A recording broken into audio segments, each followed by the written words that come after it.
नमस्कार। इस समय हम मौजूद हैं हायपुरा तिगेला पे, क्योंकि हम लोगों ने सोचा कि टीकमगढ़ से निकले तो चलो हमारे एक खास मेहमान आज हमारे साथ जुड़ रहे और विष्णु घोष जी हैं। सांप के बारे में इनको बहुत अच्छा एक्सपीरियंस है, तो इनसे सांपों के बारे में तमाम चर्चाएं होंगी और सांपों को लेकर के क्या राय है, इनने कहाँ से सांपों के बारे में सीखा और क्यों सीखा है, इन तमाम बातों को लेकर आज हम इनके पास मौजूद हैं और इनसे चर्चा की। तो विष्णु भैया, सबसे पहले आपका राम राम। भैया आपका भी बहुत राम राम और आपके चैनल से सभी दोस्तों को राम राम। तो आप सबसे पहले ये बताएं कि आप का विचार आओ ऐसा मन में कि हम सांप के बारे में सीखे। सबसे पहले आप अपनी पूरी कहानी बताएं। देखो क्या है सर, जैसा कि हम पहले से ही मोबाइल पे कुछ वीडियो देखते रहते थे और जैसे आज के सोशल मीडिया चल गया सबसे ज्यादा, थोड़ा नॉलेज तो हम रखते थे सांपों के बारे में, लेकिन हम उनको छूते नहीं थे, डर लगता था। लेकिन कुछ 1-1.5 साल पहले हमारे गांव में एक छोटी सी बच्ची के साथ घटना हो गई थी सांप के काटने के कारण। तो वो बच्ची की जान सिर्फ झाड़ फूक के चक्कर में गई थी।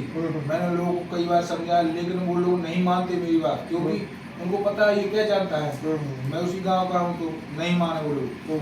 बच्ची की रात में डेथ हो गई, कहा हम भगा मारना बंद कर दें। फिर हम वहाँ गए, हमने रात में बच्ची को कार से घर पे लाए, सुबह उसका पोस्टमार्टम हुआ। यहाँ भी कुछ लोग दावा करने लगे गांव में, जो बाहर से आते हैं झाड़ फूक वाले, बोले मैं बच्ची को जिंदा कराऊंगा। उन्हें दुनिया की बात है, लेकिन मैं सब देखता रहा। मुझे बहुत बुरा लग रहा था उस टाइम कि इनके साथ क्या किया जाए। ये बेचारी बच्ची को 3-3 घंटे वहाँ मुर्दा पड़ी रही लड़की।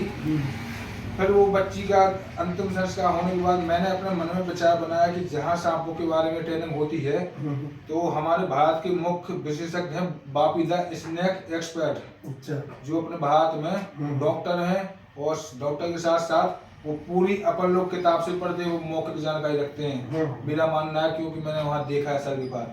फिर मैंने सर को कॉल किया, सर से पूछा सर हमारे गांव में ऐसे ऐसा एक मामला हो गया तो हमको ट्रेनिंग लेनी है। तो सर बोले आ जाओ। उन्होंने अपना वो बताया, वो इस पर नहीं जा सकता हूँ क्या है।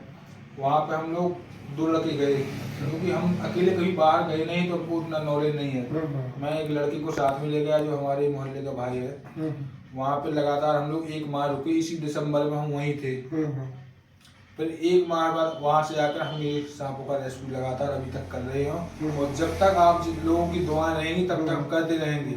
आपको डर नहीं लगता है? सांप को आप किस प्रकार पकड़ते हैं? सर डर तो देखो ऐसा है कि अपने यहाँ कुल 4-5 प्रजाति सांपों की होती हैं जो जहरीली होती हैं। जैसे 274-75 सांप होते हैं अपने यहाँ प्रजातियों में, जिनमें से कुछ सांप हैं जो समुद्री एरियो में हैं, वो जहरीली हैं। लेकिन अपने बुंदेलखंड की बात की जाए जहाँ पे अपन रहते हैं तो यहाँ पे कुल 3 ही सांप जहरीले पाए जाते हैं, जो कि अब तक हमको मिले हैं। कौन कौन से सांप हैं ऐसे जहरीले? एक को अपन इंग्लिश में बोलते हैं इंडियन कॉमन करैत, जिसको बुंदेलखंडी में बोलते हैं काली गराट। अच्छा। वो होता है अपने भारत का मोस्ट वेनमस, जो नंबर 1 पे जहरीला होता है। दूसरे नंबर का जो जहरीला सांप होता है वो अपन बोलते हैं काला, उसको हम लोग बोलते हैं इंडियन स्पेक्टिकल कोबरा। तो वो काला सांप होता है। तीसरे नंबर पर होता है रुसेल वाइपर, जिसको अपने बुंदेलखंड में बोला जाता है चीतल। हाँ, ये 3 सांप अपने बुंदेलखंड में जहरीले पाए जाते हैं। और जैसे कि सांप के बारे में और भी आपने जैसे और कोई जीव पकड़ने के बारे में? हाँ जी। अच्छा। जैसे गोरा है, अपने यहाँ हम लोग उसको मॉनिटर लिजार्ड बोलते हैं इंग्लिश में, और उसको अपने यहाँ गोरा बोलते हैं। उसके कई नाम है, विष खोपड़ा है। तो गोरा को अपने यहाँ क्यों लोग डरते हैं कि जो पिछले कई वर्षों से चली आ रही प्रथा कि ये काट लेता है और काट के अगर ये बाथरूम करके लेट गया तो मौत निश्चित है। ये सब झूठ है। अच्छा। हाँ, ऐसा कुछ नहीं है। ऐसा कुछ नहीं, क्योंकि अगर आप एक लंबे पैमाने से वो लगाए अंदाजा कि जब सांप काटने के बाद अपन पोस्टमार्टम करवाते हैं तो अपन को शासन द्वारा 4 लाख रुपया मिलता है। और जब भी कोई गोरे के काटने से मर जाता है तो शासन वो मुआवजा क्यों नहीं देती है? अच्छा। तो उसका मतलब यहीं से समझ जाइए कि वो जहरीला नहीं होता है। जैसे आप सांप पकड़ते हैं, जी जी, क्या करते हैं? उनके दांतों को तोड़ते हैं कि वैसे ही पकड़ के जंगल में छोड़ देते हैं? हम लोग उसको 2 काम करते हैं हम लोग। एक तो इंसान को सांप से बचाते हैं और सांप को इंसानों से बचाते हैं। उसको सुरक्षित रेस्क्यू कहते हैं। जैसा सांप मिलता है जिस हालत में, जैसे कहीं घायल अवस्था में है तो हम थोड़ा उसको हल्दी हल्दी लगा के कुछ उसको वो कहते हैं, और जैसा ही सुरक्षित पकड़ा वैसे ही जंगल में सुरक्षित उसको छोड़ दिया जाता है। कैसे पकड़ते हो? ये हमारे पास जैसे अगर जहरीला सांप है तो उसके लिए स्टिक रखी है जो गाड़ी पे, उससे दबाते हैं, और नहीं तो हम लोग अभी साथ में लिए हो क्या? स्टिक हाँ साथ में है। अच्छा, वो भी आपको दिखाएंगे गाड़ी पे। अभी आज आपने कितने सांप पकड़े? आज तो एक भी पकड़ा नहीं है, रात को पकड़ा था कल शाम को टाइम एक खागापुर क्षेत्र से एक गांव सिजोरा, वहां पे एक अजगर सांप था जिसको अपन बोलते हैं इंडियन रॉक पाइथन। वो बहुत ही विशालकाय सांप हो जाता है, बड़े से बड़े जानवरों को, छोटे से छोटे बच्चों को निगल जाता है और कई जानवरों को खा जाता है। आपको शासन से कुछ मिलता है इसमें? नहीं सर, ये कुछ नहीं मिलता। मैं आपके चैनल के माध्यम से भी कहना चाहता हूँ, आप तो ऐसा कि जहाँ चाहे बात कर सकते हो बड़े बड़े अधिकारियों से। नहीं, हम भी अधिकारियों से इस बारे में संपर्क जरूर करें कि क्या है कि जो जान पे हथेली रख के देखते हैं, क्या है कि जान पे हथेली रख के सांप के डर के मारे अच्छे इंसान घायल छोड़ देते, लेकिन एक इंसान विष्णु जी हैं जो हमारे साथ हैं कि सांपों का रेफ्यू करके इससे पकड़ते हैं। कैसे पकड़ते हैं इसको बताएं। ऐसा होता है जैसे कोई काला सांप पकड़ा अच्छा। तो उसका अपन ने पूंछ पकड़ लिया, अब उसका मुंह है तो मुंह इसमें ऐसा टांग देना ताकि उसका मुंह अपने शरीर से, बॉडी से दूर बना रहे। हाँ। और जैसे उसका अपन को मुंह पकड़ना है तो यहाँ पे उसका मुंह ऐसा थोड़ा सा, ज्यादा भी नहीं दबाना है उसको ताकि वो मर ना जाए, इससे ऐसा दबाओ आराम से उसका मुंह पकड़ लिया। जैसे कहीं कहीं इंसानों को दिखाना पड़ता है, कोई बोलता है इसके दांत दिखा दो, तो बढ़िया उसका आराम से इससे दबा लिया, अपन को हाथ में पता लग जाता है कि इसको ज्यादा तो नहीं अपन दबा रहे हैं। बिल्कुल बिल्कुल। तो उसी अंदाज से इसको बचाव के लिए है ये हमेशा। अच्छा, आपने अभी तक किस प्रकार के सांप पकड़े? कोई बड़े अजगर टाइप के सांप मिले?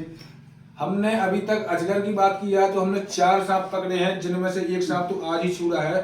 सो रात को पकड़ा था, कल शाम के टाइम, आज सुबह जो हमारे फॉरेस्ट के विभाग के जो डिप्टी सर्जन मिश्रा जी जो लाल रेंज से वो साथ में गए थे, हम लोगों ने उसको सुरक्षित जंगल में रिलीज कर दिया है और आज दूसरा रेस्क्यू नहीं किया आज। और नहीं, जैसे अजगर की बात की जाए तो कभी अजगर, जैसे कहा जाता है कि अजगर सांप मोटे होते हैं, जी वो बच्चों को निगल जाते हैं, तो आपने क्या उनको देखा है? मैंने अभी कम से कम 15 से 20 दिन पहले एक अजगर को देखा था, पूरी जिंदा मोर को निगल गया था वो। अच्छा। हाँ, और अजगर मिले हमको कुल 4, एक साल में कुल 4 सांप मिले अभी तक अजगर, और बाकी तो कोबरा हुआ, धामन सांप हुआ, जिसको धामन का भी अपने यहाँ बहुत बड़ा अंधविश्वास है, उसको अपने यहाँ बोलते हैं पूंछ से काट देता है। और दूसरी बात, ये गाय भैंस बकरी का लपेटा मार के उसका दूध पी जाता है, और ये सब झूठ है, नहीं पूंछ से कोई भी सांप नहीं काटता है। अच्छा। हाँ। तो राम राम भैया, आज हमारे साथ विष्णु घोष जी हैं, जो कि हायपुरा के हैं, यहीं पास के हैं, बुंदेलखंड के हैं। इनको सांपों को पकड़ने का बहुत अच्छा एक्सपीरियंस है, और इनके साथ देखिए इससे जो पकड़ते हैं, अगर किसी भाई के घर में सांप निकले या कोई समस्या हो तो भैया से जरूर संपर्क करें। और शासन से भी हमारी गुजारिश है कि भैया का इसके बारे में कुछ वेतन होना चाहिए, क्योंकि कब तक स्वयंसेवी करते रहे, कैसे इंसान का खैर चलेगा। और भी आगे चर्चा जारी रहेंगी, तब तक के लिए नमस्कार भैया। नमस्कार। आपके चैनल द्वारा बस यही कहना चाहता हूँ कि किसी के अंधविश्वास में मत पड़े। जब भी कोई सांप किसी को बाइट करता है तो उसका एक बार फोटो जरूर भेजें, या जहाँ पे काटा है वहाँ का बाइट मार्क, या जिस सांप ने काटा है उसका सांप का फोटो भेजें, उसको तत्काल बता देंगे। सांप फोटो निकाल के डालना कि ये सांप जहरीला है, इसके लिए कहाँ चलना है। अगर जहरीला सांप है तो दोस्तों आप लोगों को सीधा डिस्ट्रिक्ट हॉस्पिटल ही जाना है, जहाँ प्रशासन ने 725 रुपये का एक इंजेक्शन जारी किया है, वो अपन को फ्री में मिलता है। तो वहाँ जाएं, इलाज करवाएं। और जो भी झाड़ फूक में किसी की गर्म दवा बना पिए, क्योंकि हमारे गांव में एक बुजुर्ग की तबीयत खराब हो गई है, उसको सांप ने काटा था नहीं, और वो किसी तांत्रिक के पास गया और दवा पी के आया, 8 दिन से उसकी तबीयत खराब पड़ी है। तो ऐसा ही झाड़ फूक में ना पड़े। मैं किसी भी मंदिर मतलब मस्जिद को ठेस नहीं पहुंचाना चाहता हूँ, मैं भी भगवान को मानता हूँ, ऊपर वाले को लेकर। बाद में जाए, पहले अपना इलाज कराएं, फिर मंदिर मस्जिद अपने को जिंदगी भर के लिए पड़ी है। तो बस